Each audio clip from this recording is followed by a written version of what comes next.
So I'm kind of in the process of reorganizing my shop. I got a few new tools and kind of a new idea for a layout. Also, I want to be able to use that service door back there. Previously, I wasn't really able to. So that's kind of transpired into a little bit of a shop makeover. And ultimately what led to starting off that with this mobile base for this cabinet. So I've kind of got this interesting area between these cabinets here and the stack of ladders, in that this cabinet, or this filing cabinet, fits in there pretty well. The only thing is the wall doesn't allow it to go back far enough, so that if I'm ever making a cut on the miter saw, I only got about 4 feet on that side, even with the filing cabinet pushed all the way back to the wall before the wood or the piece of material starts to hit the cabinet. So with that being said, that's basically the main reason I want to make the mobile base for it. Also, I'm kind of, with the more tools and everything in the shop, I'm kind of coming around to the idea that I want everything on a mobile base, or at least as much as I can to be mobile in the shop. And so this is just candidate number 1, so let's get to it. And real quick, in case you're wondering why I have a filing cabinet in the shop, I find these really useful for storing finishes and glues and spray paint and anything like that. So eventually this will probably all fill up with it. I got some random stuff in the other ones, but like in this bottom drawer, I have my fiberglassing stuff and some Bondo and all that. I just find them really nice, and they're metal and hopefully flame proof-ish. So there's that. All right, so this is gonna be really simple. Basically, it's gonna be a rectangular platform with a couple casters on the bottom. So I could flip it upside down so I could be referencing all the measurements on the bottom where it's gonna live, but I thought it'd be easier to just go off the top. One thing you wanna make sure though is that these aren't tapered at all. So we got 1/16 shy of 15 inches. If we look at the bottom, we got the same thing. We can pull a dimension off the back as well. Looks like 28 3/8. And the same thing down there. And so since the top matches the bottom, I'm just gonna build the platform upside down on top and then just put it underneath. So what I'm gonna be using for that is some angle iron. All right, so this is 1 inch by 1 inch by 1/8 inch angle iron. And one of the nice things about cleaning out your shop or just organizing your shop in general is that oftentimes you come across things that you may have forgotten about, like these larger pieces of angle. They're just cut-offs from an old project, and it turns out they are just what I need for the short sides. So I won't even have to cut any material for that. All right, check this out.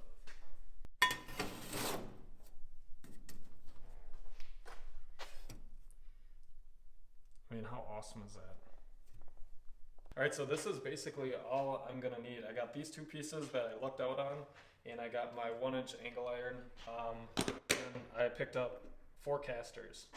So I've got these 2 pieces on with the end caps on one side.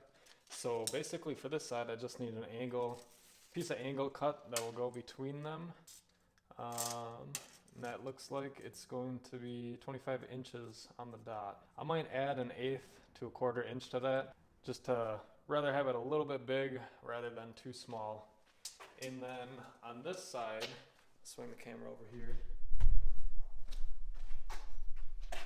I don't have those end pieces here. So I'm gonna have to take the full measurement, which was 28 and something, I wanna say. I'll cut them to 29 and then we'll be safe. So I need one at 29 and one at just over 25.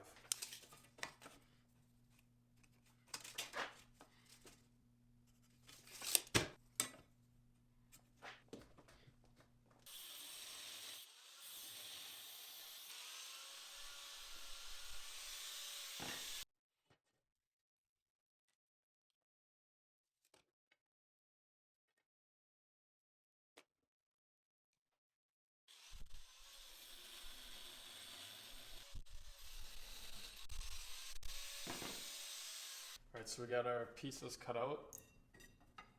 That one fits nicely between those 2 pieces. and this one will stretch the full distance. So one thing to notice is that right here, this piece overlaps here, and all we gotta do is notch this part out where that meets up there. We'll take a cut there and then cut down the spine, and then the same thing on this side. So I'm gonna mark those out.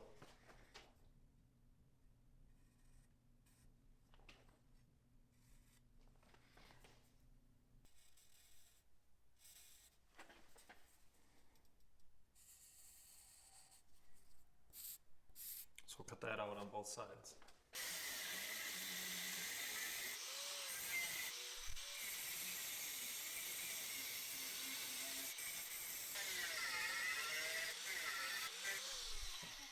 Alright, so we got our notch cut out on both sides here, and the way that works is it just fits in here like that, and then this is all one nice surface. I'll probably round off that corner.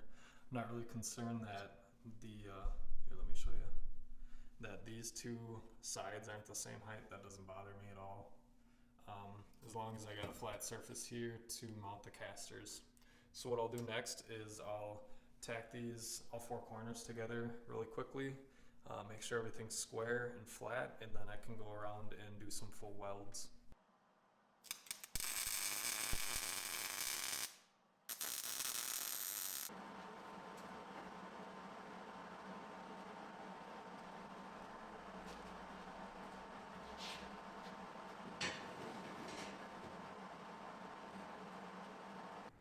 Alright, so I got all four corners tacked together.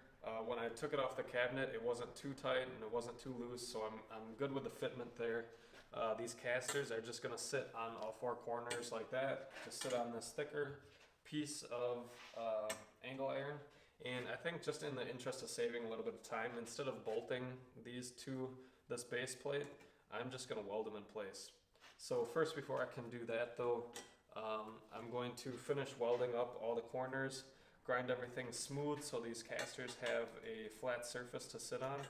Then I will weld those in place, and once that's all done, make any last minute grindings and make everything smooth, and then I will give it a little coat of paint, and that should be just about it. So let's get to it.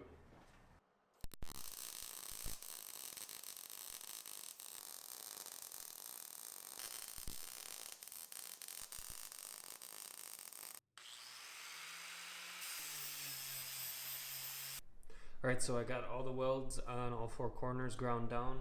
Now I can go ahead and get these casters installed.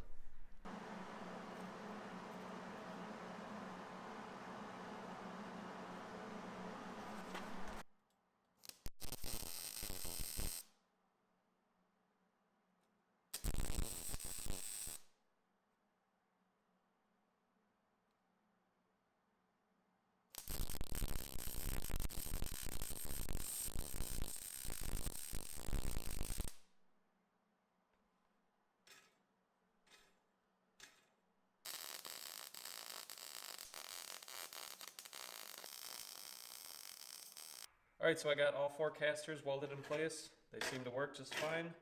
And rolls around just fine.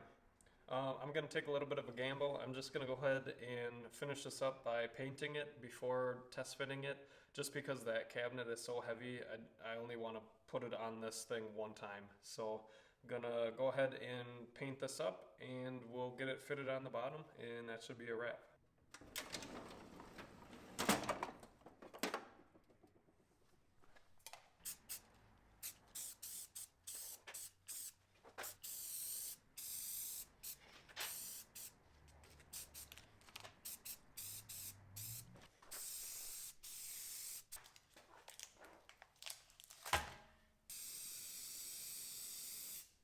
Alright, now the paint's dry, we can take the tape off the wheels and then stick it under the filing cabinet.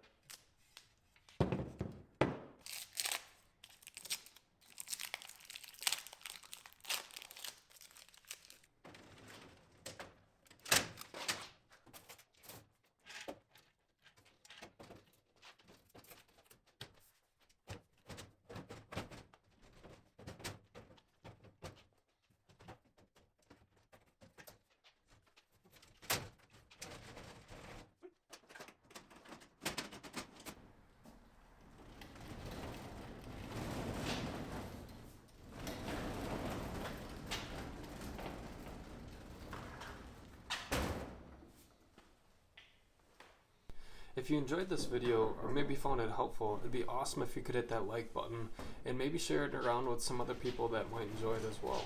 And maybe consider hitting that subscribe button as well. That way you're notified every time I release a new video. As always, thanks for watching.